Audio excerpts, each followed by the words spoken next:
now listening to Wrestle Report Australia. You're here. I'm here. Let's do this!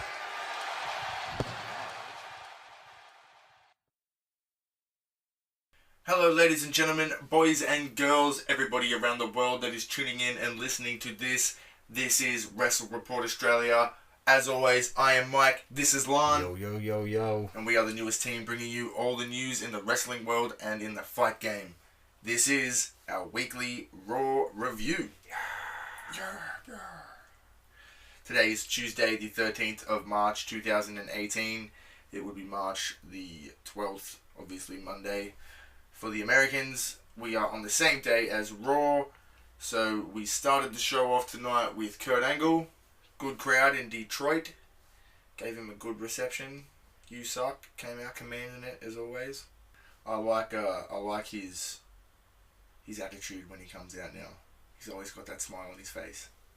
Yeah, he's always so happy. He's happy, and the crowd. He's got the Finn Balor. The smirk. The smirk. Yeah. Anyway, he starts off just addressing his match at WrestleMania with Ronda Rousey against Triple H and Stephanie McMahon.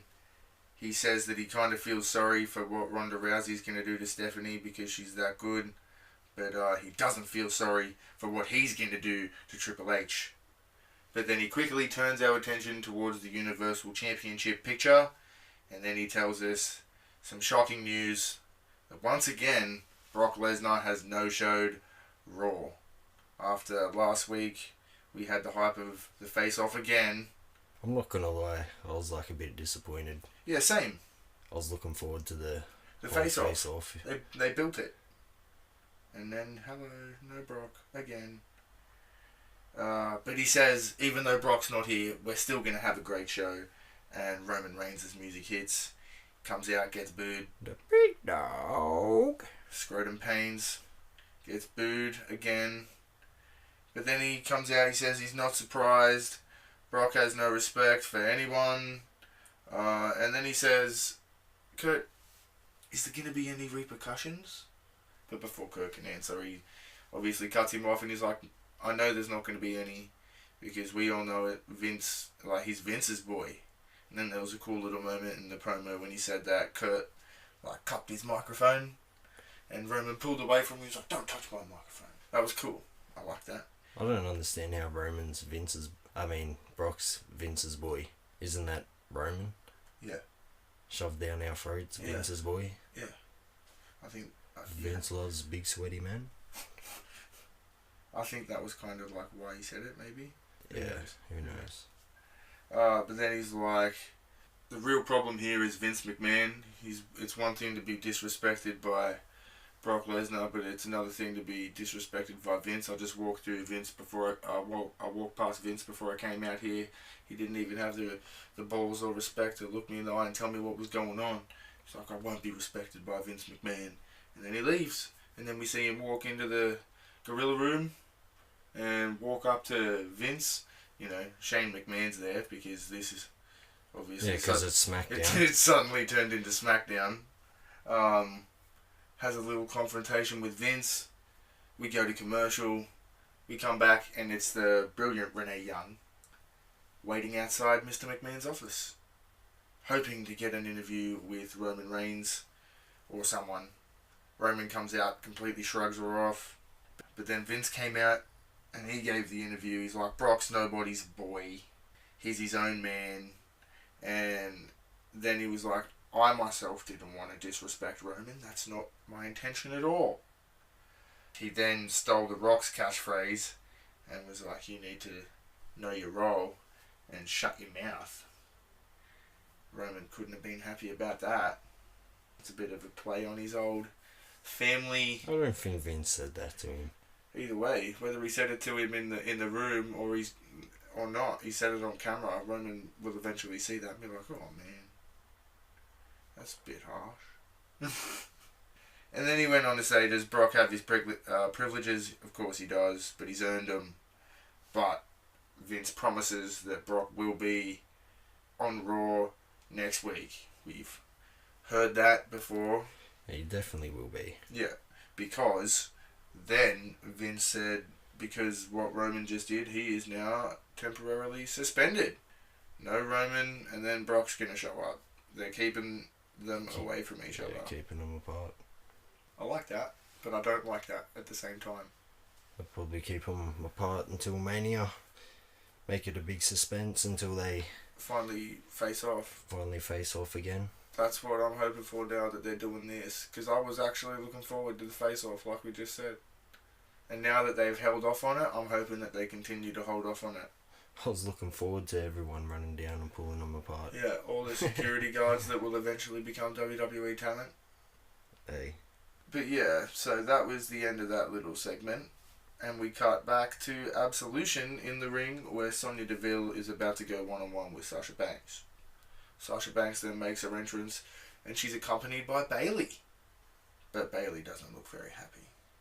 Oh, she's got her arms crossed. Yep. Angry, sad Bayley. I don't know what one it really is. It's just like pissed off, sort Yeah. of. Like not angry, just annoyed. She's like, pfft. Annoyed look. Yeah, just pfft, Bayley. Yeah. So yeah, Sonya Deville versus Sasha Banks. Winner, Sasha Banks. Basic match. Nothing too special. First match on Raw though, so... Yeah, Sonya was just in control most of it. Yeah.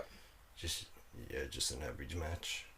And then the finish looked like Absolution tried to get one up. Mandy Rose tried to interfere, but Bayley came to the aid and stopped the interference, which allowed Sasha Banks to get the backstabber bank statement. Yep. On Sonya Deville for the submission victory. But as soon as the match was over, Bayley left, and then Absolution attacked Sasha. Yeah, she just bailed. Yeah, See you and later. Bayley didn't come back. It was just a beatdown. Absolution. But no Paige. Paige didn't touch her. Come on, Paige. What's up? Are you coming back? Please? Anyway. How many Lawn Stars does the opening match of Monday Night Raw get?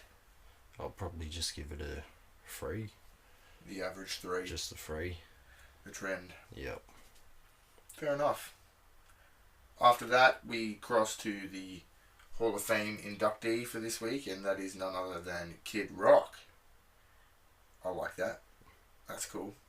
I'm a fan of Kid Rock. So, welcome to one of the best Hall of Fame classes that there has been in quite some time, Kid Rock.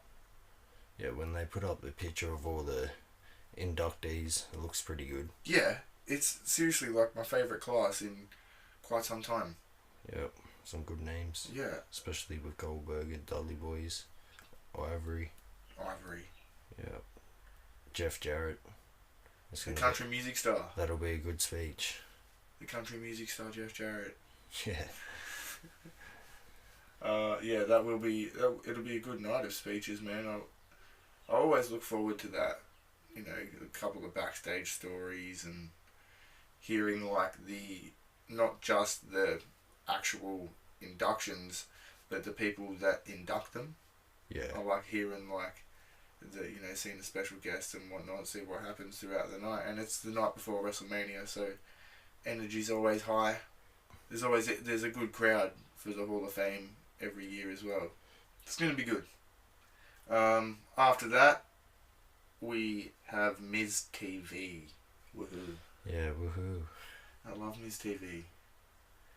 His guests this week are Seth Rollins and Finn Balor. They are his opponents for the triple threat match for the Intercontinental Championship at WrestleMania.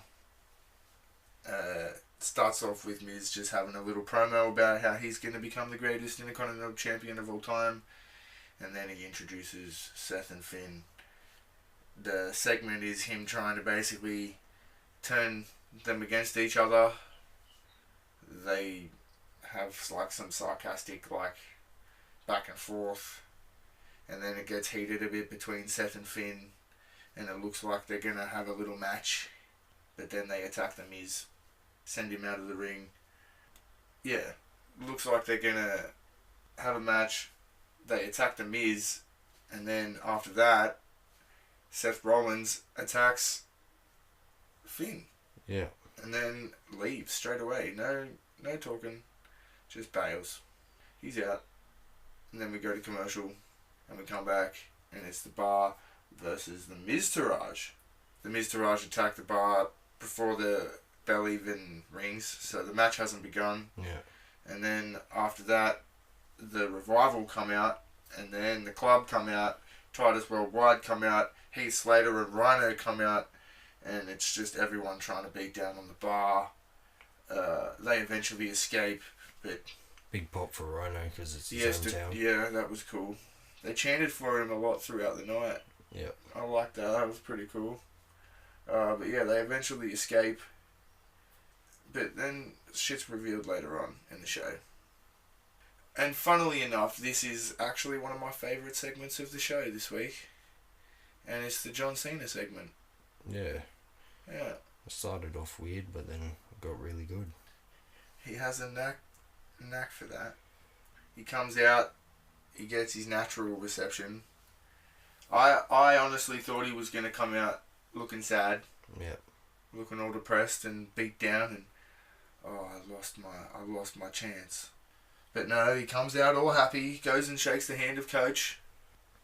And then when he gets into the ring, he's got that look on his face as always. He's about to say something monumental. And then he starts saying we're 4 weeks away from WrestleMania and he's finally found his road there. It's a different road, but it's the truth.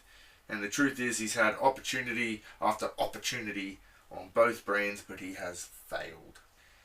It's everyone's dream to contribute to WrestleMania. And at that point, Undertaker chants started breaking out throughout the arena. And John said, thank you, which was weird.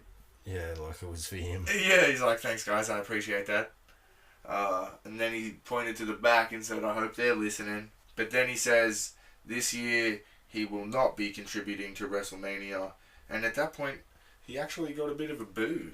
Like, as funny as it is that they like boo him all the time and whatnot, when he says he's not competing, they're like, oh, damn. It's funny. That was pretty funny. He says he won't be contributing, but he'll be going there as a fan instead. At that point, he starts pointing at people in the crowd. He's like, I could be sitting next to you, or this guy over here. And then he just runs and jumps into the crowd. And he stands next to some guy, refers to him as the Sasquatch. Takes a sip of his yeah, beer. he grabs a sip of the guy's beer. And then he starts a "This is awesome" chant. And everyone starts chanting in the arena, and that was pretty cool. I liked that. And he started having a laugh, and he's like, all right, let's do another one. Let's go Roman. And everyone booed, and he had a little smile on his face, and he got back into the ring. That's what I mean by it was weird at Yeah. the start. Yeah, it was a bit strange, but then he got into it. And he's a very entertaining man. He then got back in the ring and was like, alright, I know there's another chant that you just want to do, and we won't be able to do it at WrestleMania, so you may as well get it out of your system. And then he started a CENA Sucks chant. And that's also entertaining because I love how he just embraces the hate. It's always funny. He's like, the only way you would hear that at WrestleMania is if right now I did something I wasn't supposed to do. And then he's like, you know what, fuck it, I'm gonna do it. What's the worst that can happen? I'll just buy a ticket. And then he challenges The Undertaker again. He says there's only one person that's stopping that match because it's obviously not WWE, otherwise they would have cut his mic off when he started talking about it. He says it's The Undertaker that's stopping that match, obviously, naturally. He says that The Undertaker needs to get over his own ego, and that the difference between him and The Undertaker is that when Cena fails, he puts a smile on his face and he goes back to work the next day. And when The Undertaker fails, he hides and he's never to be seen again. So he tells him to stop hiding behind lame excuses because you aren't too old and you're not too washed up and you're not broken down, because if you were, you wouldn't be posting workout videos on your wife's Instagram. Then he calls The Undertaker a self-centered, conceited egomaniac. And Cena says if it takes feeding his ego, he'll do his best. And then asks the crowd if they want to see The Undertaker kick his ass at WrestleMania. To which they naturally responded yes. Yes, yes, yes. And he said, obviously the crowd want to see it, and John said, I want to see you try and do it. So either he's going to WrestleMania as a fan, or he's going to WrestleMania as The Undertaker's opponent. And then he said, ball's in your court, dead man. Time to see if you're still alive. I thought he was so good with that. And then line, he had the cockiest look on his face for about 30 seconds. He thought he was king. I couldn't get over that moment. John says if he was him, he'd know what he would do. He would want one more match, and then he left. And the crowd chanted one more match as he walked away. Good segment. Yeah, but like I said, it was weird at the start, but it's always weird at the start with John. It got really intense at the end, and you know the stuff he was saying about Taker made him look a bit disrespectful. Yeah, he sounded like a bit of a dick. Yeah, it was like he was a bit heelish. Which if he plays that role in the build-up, that'll be pretty cool. I hope so. You know, he doesn't have to go full heel. They're not going to go full heel for. They're not going to go heel for the Undertaker. It's going to be his last match, so they're going to have him on top. Yeah, for sure. So Cena's got to play heel. Yeah, but like I said, he won't be full heel. He'll still be Cena. Nobody has to. Yeah, but you know it's not going to happen. Yeah, but I want it to happen. Yeah, but just get real here, bro. Superman don't go heel, bro. Even Superman dies. I mean, he comes back, but you know, there's additions where Superman dies. Yeah, but he's not a heel. He's a superhero. Yeah, but isn't so there like John Cena? Isn't there like a superhero, like a Superman alter ego? He's gonna be the superhero taking out the dark dead. Bro, man. there hasn't been a heel turn for Cena in like 10 years. It has to happen. I hope. Yeah, but fuck. Snap back to reality. Yeah. Hopefully he gets a bit darker, though, at least. Just a bit. Give us a little shade. Yeah, that's what I mean. He's not going to go full heel, but there'll be parts where he'll be heel. I'm going to be interested to see how they build this, because there's, like they say, there's less than 4 weeks. There's like 20-something days until WrestleMania. How much are we going to see The Undertaker before the match? Or are we even going to see him before the match? I doubt it. I think it's just going to be one of them WrestleMania comebacks. I reckon maybe he won't even reply. Cena will just come out just hoping, and then he won't come out, bro. He'll be sitting in that crowd having a sip of beer. Yeah. Then that gong will hit, and he'll be like, "It's me, Cena. You can't see me. I'm an opponent. Yay! I'm drinking beer." Yeah, it's probably going to be one of the selling points of WrestleMania, to be honest, that The Undertaker's going to be there. Well, that was the end of that segment. And that's going to lead us into a commercial break. But don't worry, because we will be right back with a little bit more of Wrestle Report Australia. Have you ever felt like there's something missing in your life? Yes! Have you ever felt like you wanted something in your life? Yes! Is that thing the greatest wrestling and fight podcast of all time? Yes! Well, guess what? What? Now you've got it! Got it! Wrestle Report Australia, the only place to come to get these pods. Hit the like and subscribe button now. You're now listening to Wrestle Report Australia. You're here. I'm here. Let's do this!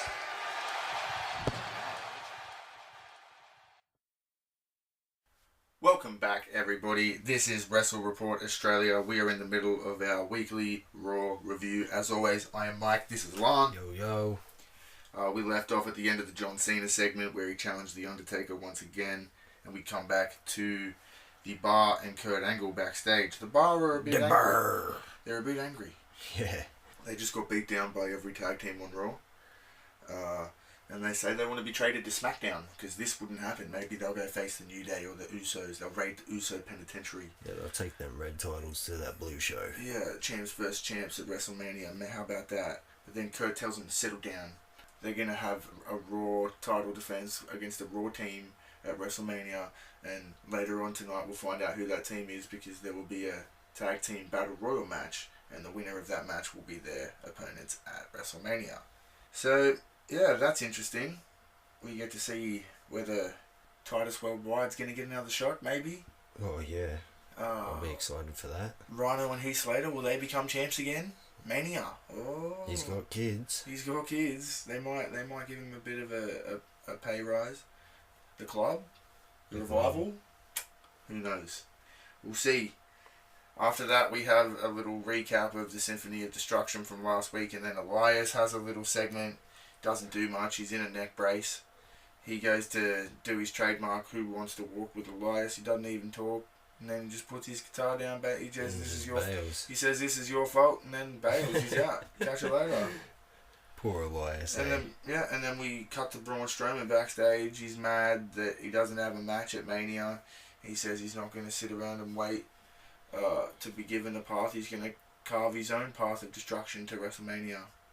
So that's interesting. Yeah, I thought we were all good during this show, seeing no words come up on the screen. And then bang.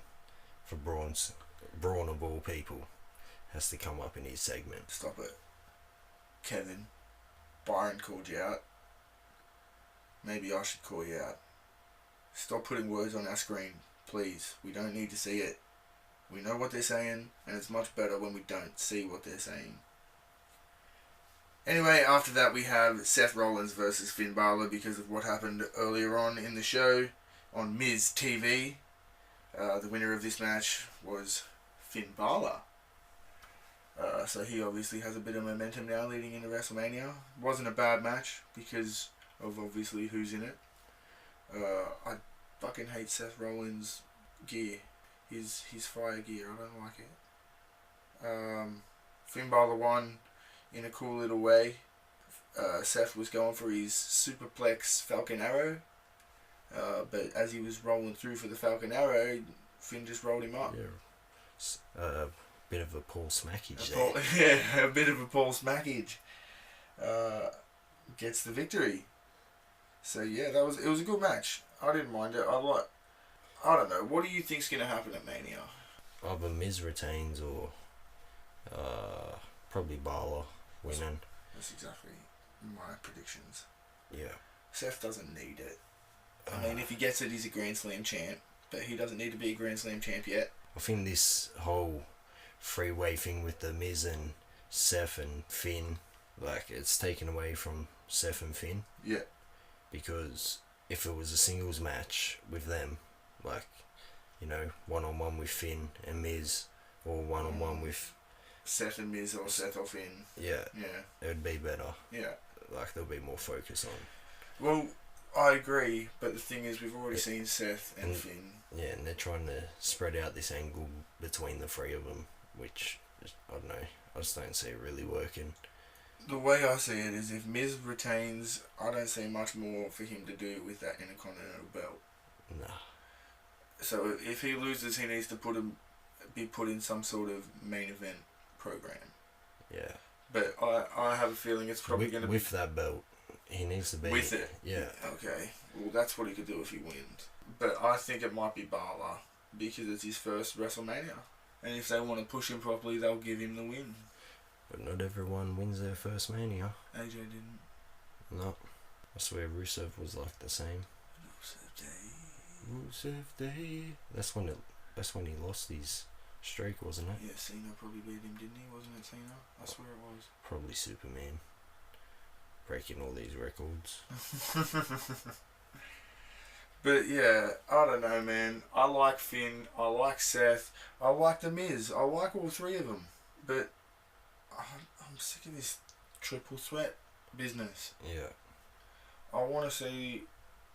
Like, you know, WrestleMania is probably going to be like a 5-hour show again, or a 4-hour show, or some crazy ass time.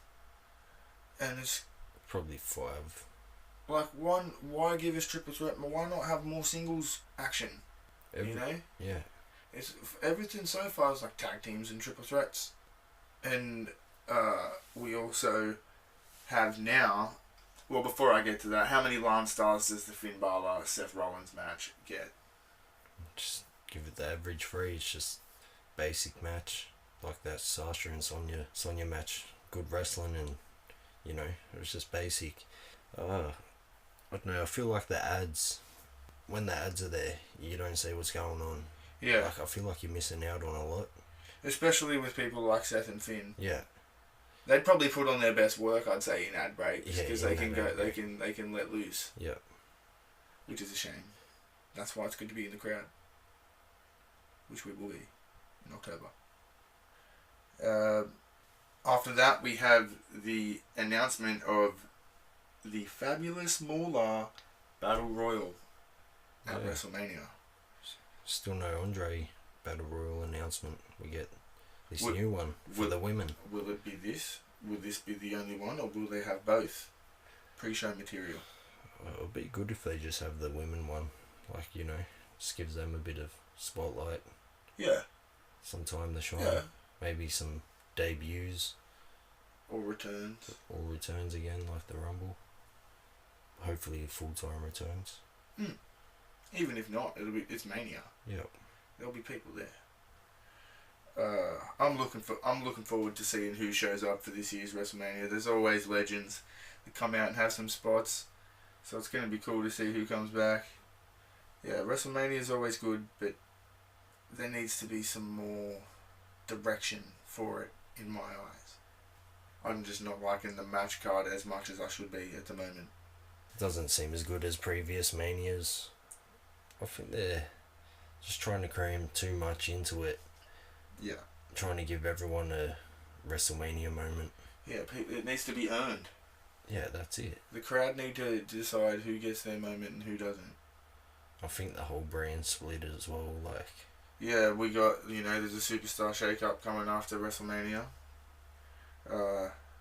As announced by The Bar. When they asked to be traded to SmackDown, they said they heard it was happening after Mania, but they want to be traded now. So, that could also impact WrestleMania matches. It's a little superstar shake-up business. Maybe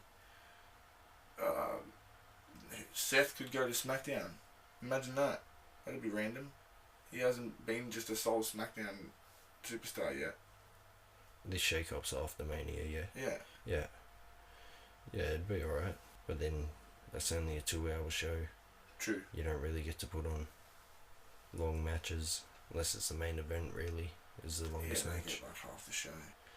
But these women, I'm glad they're getting a shine like people of the caliber of such talents as Seth Rollins, and like Seth Rollins versus Triple H at WrestleMania. That's a legendary match, because it's the end of near the final runs of Triple H's career, and now we get a battle royal dedicated to not only female superstars, but it's the Fabulous Moolah Battle Royal. So it's going to be cool. After that, we saw an in-depth look at Ronda Rousey and Kurt Angle versus Triple H and Stephanie McMahon. We didn't really need that because we know exactly how that match is going to go. Well, not how that match is going to go, but we know what's happened. It's all very fresh. We don't need an in-depth look at it. So after that, we got to Charles in the ring with Asuka, asking Asuka about what happened at Fastlane and how she came out and challenged Charlotte. And before Asuka can even get a word out, she's interrupted by Alexa Bliss and Mickie James. Alexa comes out, says that Asuka is a fierce competitor, and talks about her streak and how smart she's been to retain it. And then Alexa and Mickie insult her a little bit again, talking about her language barrier and whatnot, as always. And then they said Asuka wouldn't dare step in the ring with Alexa at WrestleMania, and that's why she chose Charlotte, and she applauded her for choosing the champion of the B show. That champion of the B show that beat her at Survivor Series. Yeah, the champion of the B show that's arguably the best female on the WWE roster. I'd say she's better than Alexa. I mean, I like Alexa, that's not saying I don't like Alexa, but I'd say Charlotte's better. Yeah. In my eyes. Sorry, Alexa. You're still awesome there. At least you don't say feel the glow. Then Asuka had some mic time, which I believe should not happen. And I'm not saying that in a bad way, but it takes away from her character. She can't. If she's obviously trying to learn more English. Like, it's kind of like Shinsuke. They're trying to break that barrier so they can be more interactive. But until they do that, they should just have them as these weird. Then I'm not saying weird in a bad way. Like, they're strange competitors. Yeah. And they should keep it that way. And then once they're more fluid in the way they talk and whatnot, that's when they should be able to get on the mic and whatnot. But she came in screaming on the microphone, saying that she chose Charlotte because to be the woman, you have to beat the woman, and she wants to be the best champion, best female champion in the WWE. She tries to challenge Alexa to a match, but she says it's not happening. And then she tries to introduce Nia Jax, but Nia Jax doesn't come out. Then she tries to introduce her again. Nia doesn't come out. So then Mickie James attacks Asuka, and then we suddenly have Asuka versus Mickie James. But before we get to that, we're going to take another little break. But don't you worry, because there is still more Raw to come. I'm Mike, this is Lon. Whoop whoop. Here we go. Hello. You're currently listening to Wrestle Report Australia. The boys are just taking a little break right now, so please sit back and enjoy this brief intermission brought to you by the one and only Sergeant Sirius. Take it away, Sarge. Thanks, Lola. I'm Sergeant Sirius, and I am the four-time testosterone champion of the world. The most serious power man in this game. You think I'm kidding? I can lift a truck before you can even lift your dick. That's how serious this is. And do you know what calms me down after a hard day of kicking the world in its ass? That's sitting down and listening to the newest and most amazing wrestling and fight podcast in the world today. Wrestle Report Australia, the only place to go to get these pods. Hit the like and subscribe button now. Back to you, butt nuggets! Welcome back, everybody. Once again, this is our Raw review. If you are still with us, we left off just before Asuka and Mickie James began their match. Obviously, we don't really need to get into this match too much because we naturally know who the winner is. But one strong point I took away from it is Mickie James still looking good. Yeah, she still goes good in the ring, for sure. Yeah, and she's still good on the mic, too. I like it. I like that she's apparently still sticking around. I like that. But yeah, Asuka, there was also a cool little spot where Asuka, like, kicked the ring post pretty vicious. Like, smacked her leg. Yeah, it looked pretty hard, eh? Yeah, savage. But yeah, Asuka gets the submission victory, and Alexa Bliss just ran away, not happy, because Nia Jax wasn't there. How many Lance stars does this brief little Mickie James Asuka match get? Just the average, just the 3. Average 3. That's good. Good talent. Asuka, we talk about Asuka quite a bit on this podcast, because nobody is ready for Asuka. That's right. The Charlotte is apparently ready for Asuka. WrestleMania, that's going to be a very good match. But is she? She looked pretty surprised. And we haven't heard her response yet. Shocked. Shocked. She did talk a bit about it on Talking Smack, but not too in depth. After that, we are then informed that we are going to get a little preview of the Ultimate Deletion. Corey Graves talks about Matt Hardy perfect. Yeah, you can tell he's into it, yeah. The whole angle. He hypes Matt's character, the Woken character, so perfectly. It's great. But then we quickly continue this little Alexa angle and cut to her backstage with Nia Jax. Her getting mad because she didn't come out. You know, Nia's like, I didn't come out because Kurt told me not to. I've got a match. Got a match up next. And Alexa said she thought that she wanted to redeem herself. That's why Alexa set up this beatdown of Asuka perfectly, because she thought she wanted to redeem herself after that embarrassing loss last week, and she hoped that she's still not feeling sorry for herself. It was so embarrassing. I know, it was so embarrassing, right? Anyway, she says that she's her best friend and that she loves her, and Nia's like, I love you too. They have a hug, and then Alexa asks Nia Jax to be in her corner next week for her match against Asuka. Apparently, Asuka and Alexa Bliss are going to go one-on-one next week on Raw. So Asuka's versing the SmackDown champion, but still competing on Raw. It's cool. And then this match that Nia Jax spoke of was against none other than the ferocious female competitor, Joan King. Yeah, she was so small, eh? AKA the Dookin' Little Jobber, who looked fucking terrifying. She looked like she should have been in school or something. Yeah. It was only like 2 moves from Nia Jax. She beat her with a Samoan drop. Yeah, they weren't even, fancy moves. How many, Just basic. how many Lion Stars? Just give it a 1. There was nothing special. I'm going fly. That's a 5-star jobber match right there. But the main focus of this segment was as soon as Nia Jax started celebrating the victory, Alexa Bliss and Mickie James appear on the Titantron backstage in the dressing room, and they're completely trashing the crap out of Nia Jax. Like Alexa referred to her as Shrek. That whole segment was so savage. Yeah, I know. Like, Mickie once again brought up the fact that Alexa was bringing up the fact that Nia was bigger and bullied and like outcast and all this.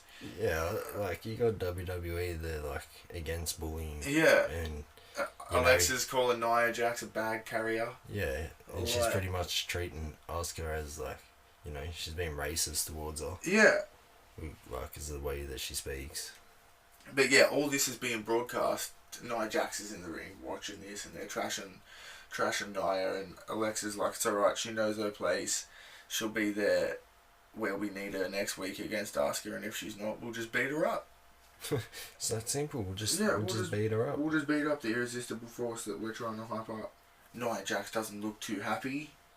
She looks like she's leaving the ring, or she's about to leave the ring, and then at the end of this little smack talking session, Alexa starts asking Mickie, "Hey, where's Charlie Charles? Trying to act bad in that. Like, we've got our scheduled interview. Where is she?" And then she comes running in, Charles, good old Charles, and she's like, "Yo, I'm sorry, I'm late."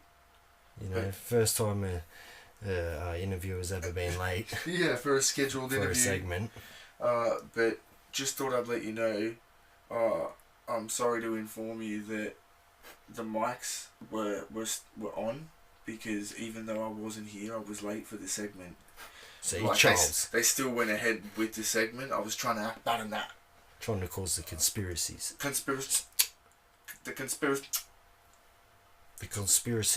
conspiracies.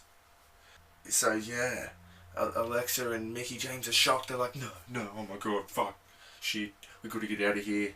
Nia Jax goes after them backstage, but they've escaped before she gets there. And Rips apart that old room. just demolishes the crap out of that dressing room. Screaming, Crying. being all savage. Yeah, but crying at the same time. Yeah, but she doesn't need the crying. No, she doesn't. She doesn't should need just to be play all the monster emotional. part. Definitely.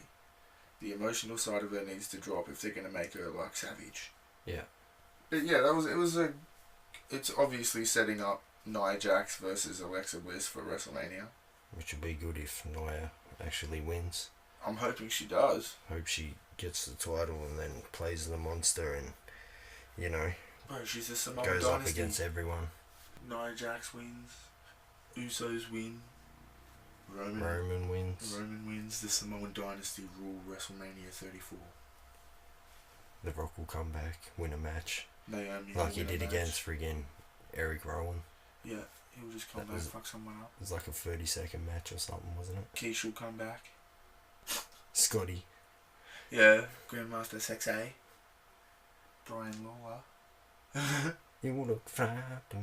After this segment, we have my favourite probably of this week, which was, well, it's a toss up between this and the CENA segment, but it would probably be this, This for sure. because this was a little preview of the Great War, the ultimate deletion. Deletion! Delete! Delete! Delete! Delete! And then we're also informed that it will happen next week. Yeah, so And it's not at Mania. It's not at Mania, it's next week on Raw. And Which I don't care because I'm getting it quicker. yeah, exactly. It's a Don't have to perfect wait as long. way to keep us watching to lead up to WrestleMania. And we not only are told it happens next week, where we see the Hardy compound. We get an in-depth look. We get an in-depth look, and by that I mean we see Queen Rebby, Senor Benjamin, Vanguard 1, King Maxwell. King Maxwell, and young Lord Wolfgang. Yeah. But a bit of breaking news at the same time. Lord Wolfgang making his debut and Yeah, well, that's breaking news in itself. yeah. But the other breaking news is that while we're on the topic of this being next week, Jeff Hardy, who we mentioned in the Fastlane review, was arrested for driving and having an accident under the influence. But the reports are that he was actually in North Carolina filming scenes for the Ultimate Deletion. He was there, and that's apparently what he was doing. It was just speculation before, but apparently, according to several reports, it is confirmed that that's exactly what he was doing. And we did not see any glimpses of Brother Nero or Jeff Hardy in these hype packages, but they wouldn't show him anyway. Because it'd be a surprise. It'd be a surprise, but it still leads me to wonder, will he be in it, or are they scrambling to edit now? I don't know. We'll see. We'll see. But either way, we got to see House Hardy in the Hardy compound, which looked absolutely awesome, and I can't wait till next week. Yeah. It was popping when I saw King Maxwell and Senor Benjamin He's and a his grown-up. wife. He said something as well, was it? Yeah, he had a little line in the promo. Bray Wyatt will be deleted. Yeah, it was good. Yeah, I enjoyed it, man. And then we led straight into a very good promo by Bray Wyatt. This whole Matt thing has revived him in a way. I totally agree. Like 100%. everything he was doing before was just like, Bit boring. Stale. it's just to keep Bray Wyatt sort of going. Relevant. Yeah. But this is actually it works so well with his character, and it's made you intrigued about what Bray Wyatt. It's not just about Matt Hardy. It's what's Bray Wyatt gonna do. Yeah, Matt Hardy's made Bray look like larger now. Strong. He beat him. Bray's beat He's him. got like a different presence about him now because He's darker. he's got a whole history that Matt knows about. Yeah, him. that no one else knows about. Yeah. Yeah, it's crazy, but It's done good. so well. Yeah. So well. And people are saying that they've ruined it. How have they done No that? way. No Yeah, I know. friggin' way. people, Whoever has said that, they gave up on it. oh god. They gave up on it before and like we said, I betcha they'll turn around and be like, fuck, they actually did it. They followed through. I seriously, I expected, some characters to be in the final deletion, whatever it is. Ultimate deletion. I was expecting characters to be in it, but not introduced so soon. Yeah, all of them, straight up. Yeah. We saw them today already. Yeah, but we've already got them all, so... I like that. Yeah. That's so cool. It's really, I can't, other than leading up to Raw 25, was it 25? The recent one? Yeah. But which ended up being a total letdown. But I was so excited, leading up to that show, because they hyped it so well. I was like, yes, I can't wait till Raw 25.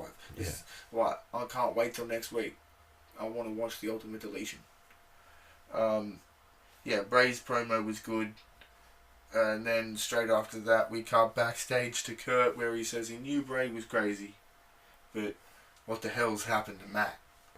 He doesn't know. He obviously hasn't been watching TNA. And then his good pal Sean, the ref, comes in, and Kurt tells him that Matt Hardy and Bray Wyatt are property of Raw, so he's going to need Sean to ref that Ultimate Deletion match next week. Sean asks him if he did anything wrong, acting like it was something bad, and Kurt was just like, "No, man, I just need you to make sure that they come back to Raw in one piece." And that is the final segment that leads us into the main event. Yes. The tag team battle royal, where the winner of this match will go on to face the Bar at WrestleMania for the Raw Tag Team Championships. This whole segment wasn't bad itself, like, as well. Like, the John Cena one, the final, or the Ultimate Deletion segment, and this then one. The main event package. Yeah. Yeah, well, not package match. Yeah. Yeah, I didn't mind. It was a big swerve coming up, people. Big swerve. Yep. We start this segment off with the Bar making their entrance, going over to join the commentary desk. With all the teams already in the ring, they all got jobber entrances. We didn't see any of them come out both times in the night. No. Like, that's a bit of an insult to some of the people in the match. Not all of them, but some of them. Rhino. Yeah, that's definitely for Rhino. Rhino and the Bar. Yeah. I mean, not the Bar, the club. The club and the Revival too are trying to push him properly. But just screw Titus. Yeah. No Titus. But yeah, they all got jobber entrances. They're already in the ring. And then the Bar go over to join commentary. But before the match can begin and we get a bell ringing, all of a sudden... Braun That's right. comes out. Braun Strowman's music hits and he makes his entrance. And when that happened, I thought, shit, we're not going to get a match. I thought he was just going to go down to that ring and just... I was too hyped. Just smash everyone. Just knowing Strowman's coming out. I thought he's coming out just to friggin' lay everyone Yeah, out. just wreak havoc because he was pissed. Yep. But that's not what happened. He actually got in the ring and he just yelled at the referee to start the match. He put himself into a tag team battle royal match. Because he's a savage. He's a savage. He doesn't need a partner. He can just, take on anyone by himself. Which he did. He won the match. Yeah. Pretty much. He almost eliminated everyone. There was a couple of eliminations chucked in there. Yeah, it was over the top rope. It was like a full-on battle royal, but tag team, which is weird. I don't think that's ever happened, to my knowledge. Maybe. It probably has, but I've never seen one. I know that. No. But yeah, that was weird for me. But he won. He, by himself. I have seen, though, I will go on record, because it is actually one of my favourite matches. I have seen a man defend the tag team championships by himself, and that was Kane, the Big Red Machine, in a ladder match. Oh, yeah. On Raw. It was on Raw, too. Hurricane was his partner. Yeah, and he was injured. Yep. Jeff Hardy was in that match. RVD was in that match. I believe Jericho was in that match. Yeah, and he still won. Yeah, he beat them all. That's when he was like Intercontinental Champion as well, eh? I think so. Tag team. And it was around that era, yep. at least. And that... So, Braun won the match. Is he going on to WrestleMania now by himself to wrestle the Bar? Well, that's what he's signaling, like, at the end. At the end, yeah. He's pointing at the sign and, doing the whole belt sign. Mm-hmm. Waist around grab his thing. waist. Yep. But I remember you saying there is a bit of speculation, at least in your mind, that he will be teamed with Elias. Yes. But if he goes by himself, I'll be super happy. Yeah, that'll be a very interesting storyline. I think that'll and be... he'll win too. I think Kane, he defended it.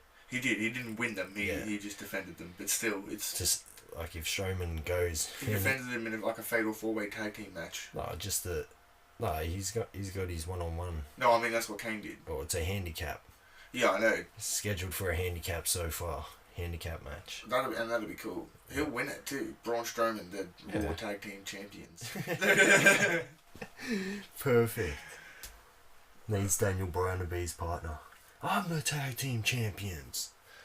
No, I'm the Tag Team Champions. Shout out Hell No. But yeah, shout out Team Hell No. One of the most entertaining tag teams in recent history. Hey.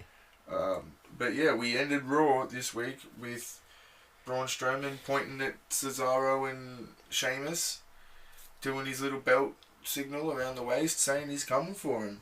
And there was "Get These Hands" chants going, and it was a good way to go off Raw. Always giving the spotlight to Braun. I like that. The whole Raw was pretty entertaining. It was a decent Monday Night Raw. Except for the matches, like, just your average ones. Your basic matches. There's throwaway matches that they got to chuck in there as time fillers. Yeah, but some good segments and... Yeah, all in all. How many Lone Stars does the main event get? Oh. Shit. Whoa. Whoa. That was excitement. Yeah. Is this a 5-star? Nah. That's what was just going in my head. My Braun, five stars. Automatic 5 stars. Yeah. Oh, if I could rate that, like as a whole, it'd be 5 stars. There you go. Like the ending and Yeah, there you go. 5 stars. the whole him pointing at the sign afterwards and, you know, doing the belt sign. We end Monday Night Raw. That's just a segment. The actual match. But your instinct says 5. I'd give it a 3.5 just because it's different. How did we go from 5 to 3.5? Oh, because Braun, he got taken out during the middle of it. Remember? Yeah. What happened? He came back in. Yeah, he like came back in one, but to me, he should have done a lot more damage in that match because there was so many people around him. He had what? He had like 8 guys on him, and he full exploded out like the Big Show.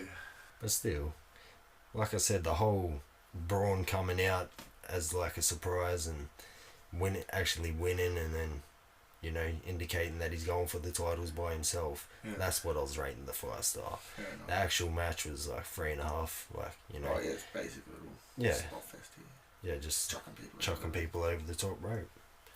Well, there you go. That's Raw. But yeah, good Raw. Yeah, good Raw. It'll be interesting to see what happens. Good build towards Mania. Yes, it's all looking very interesting. We'll find out what happens on SmackDown tomorrow, but we will not be coming at you tomorrow. We'll be coming at you on Thursday. But yeah, I hope you enjoyed this week's edition of our Raw review. Like I said, we will be coming at you next with SmackDown review. If you enjoyed what you have heard, please make sure to hit that like and subscribe button, and be sure to tell everyone that you talk to in your daily life that Wrestle Report Australia is the only place to go to get these pods. As always, I have been Mike. This has been Lon. Yo, yo, yo, yo, yo, yo, yo. And we are the newest team bringing you all the news in the wrestling world and the fight game. And that's basically all you need to know. So, until next time, doses. Doses.